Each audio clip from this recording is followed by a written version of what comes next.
Hello everyone, finally আজকে আমি বাড়ি ফিরছি। কালকে রাতে আমি ফ্ল্যাট থেকে বেরিয়ে গেছিলাম স্টেশনের জন্য, কিন্তু স্টেশনে গিয়ে দেখি ট্রেন অনেকটাই লেট।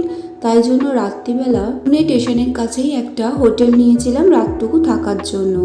যাই হোক, সকালবেলা তাড়াতাড়ি করে আমরা রেডি হয়ে নিচ্ছিলাম, কারণ আমাদের ট্রেন 9:40 ছিল। আবার আজকে আমরা বাড়ির উদ্দেশ্যে রওনা দিচ্ছি। আজকে সবার মুডটাই খুবই ভালো, কারণ অনেক দিন পর বাড়ি যাব।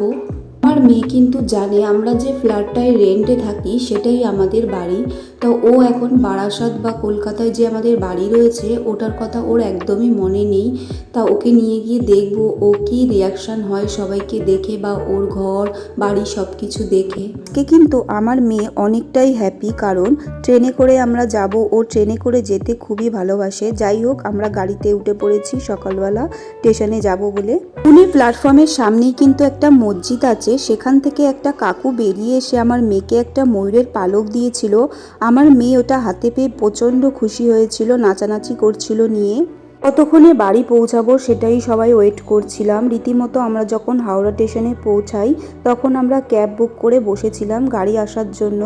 তখন আমার মেয়েও ভাবছিল কতক্ষণে বাড়ি যাব, ওরও আর ভাল লাগছে না। দুদিন ট্রেনে কাটিয়েছি আমরা। এই অনেক দিন পর বাড়ি গিয়ে যে আনন্দ সেটা আর বলে বোঝানোর মতো না। প্রচণ্ড খুশি রয়েছি, কারণ বাড়ি গিয়ে মায়ের হাতে কতদিন পরে রান্না খাবো। প্রথমে ভেবেছিলাম আমি আমার বাড়িতে যাব, আমার বাড়ি হচ্ছে খড়দা, কিন্তু সেখানে আর যাওয়া হয়নি। আমি ডাইরেক্ট বারাসাতেই গেছিলাম। আর হ্যাঁ, ভিডিওটা ভালো লাগলে কিন্তু অবশ্যই চ্যানেলটাকে সাবস্ক্রাইব করে